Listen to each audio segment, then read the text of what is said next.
दादा एक दुर्वांची माळ द्या आणि चपलीकडे लक्ष ठेवा बरं का. अरे यार यांना तर दिसतच नाही. नवीन चप्पल घेतली आहे, हरवली तर नाही हरवणार.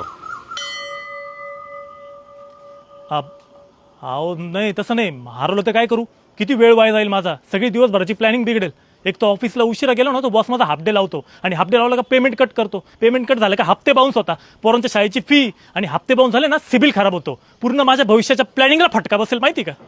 तो आजही बसतोच आहे, सिबिल खराब होतोच आहे. म्हणजे आयुष्याचं सिबिल खराब होत आहे. भविष्याची चिंता करता करता आजचं जगणं राहून जात आहे. तुमचं आज सुद्धा कधीतरी भविष्य होतच. सगळंच ठरवल्याप्रमाणे नाही होत. एखादा गरीब लोकलमधून पडून मरतो, श्रीमंत विमानातून कोसळून मरतो आणि एखादा निरागस प्रवासी फिरायला गेल्यावर गोळ्या खाऊन मरू शकतो. त्यांनी त्यांचं ठरवलेलं भविष्य त्यांना जगताच आलं नाही. म्हणून काय ते आजच जगा साहेब. आयुष्याकडून फक्त भविष्य नाही, वर्तमान सुद्धा मागा. 20 रुपये. डोळे नसून सुद्धा आयुष्याची दिशा दाखवली का तुम्ही मला आज.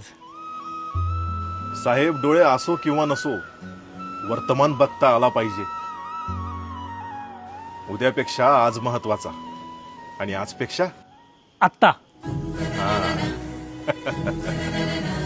धन्यवाद.